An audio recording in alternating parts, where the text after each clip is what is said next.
मध्य प्रदेश सरकार ने नए वक्फ बोर्ड का गठन कर दिया है। मुख्यमंत्री डॉक्टर मोहन यादव के निर्देश के बाद राजपत्र में अधिसूचना जारी कर दी गई है।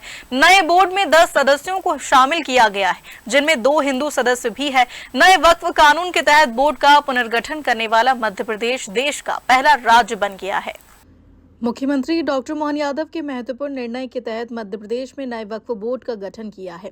जारी अधिसूचना के अनुसार सनवर पटेल को वक्फ बोर्ड का अध्यक्ष नियुक्त किया। बोर्ड में कुल 10 सदस्य शामिल किए गए हैं। इनमें मनोज मालपानी और अनिमेश भार्गव को हिंदू सदस्य के रूप में स्थान दिया गया। सरकार के अनुसार नए वक्फ अधिनियम के प्रावधानों के तहत वक्फ बोर्ड का पुनर्गठन करने वाला मध्य प्रदेश देश का पहला राज्य है।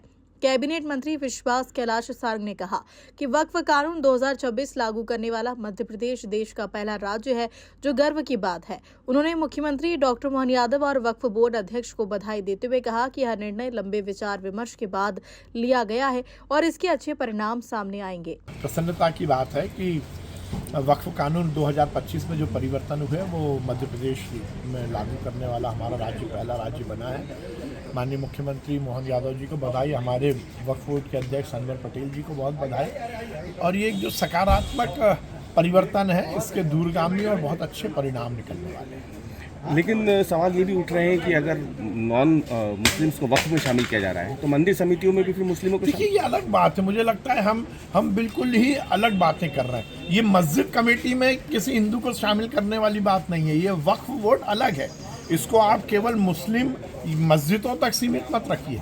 वक्फ भी बहुत सारी ज़मीनें हैं जिन पर व्यक्तिगत रूप से लोगों ने कब्जा कर रखा है, जो किराए से चल रही हैं, जिसमें बहुत सारे हिंदू लोग भी हैं। मुझे आश्चर्य होता है कि इसको हम केवल धर्म के चश्मे से देख रहे हैं। ये बहुत ही मुझे लगता है कि ऐसी सोच है जो कि बहुत संकीर्ण सोच कही जाएगी। वक्फ बोर्ड केवल मुस्लिम मस्जिदों तक सीमित नहीं है, इसके दायरा बहुत बड़ा है। और जो कानून बना है वो बहुत विचार विमर्श के बाद, नीचे तक लोगों के फीडबैक के बाद, और लोकतंत्र के सबसे बड़े मंदिर राज्यसभा, लोकसभा और राज्यसभा में डिस्कशन के बाद बना। अब कांग्रेस इसका विरोध कर रही है।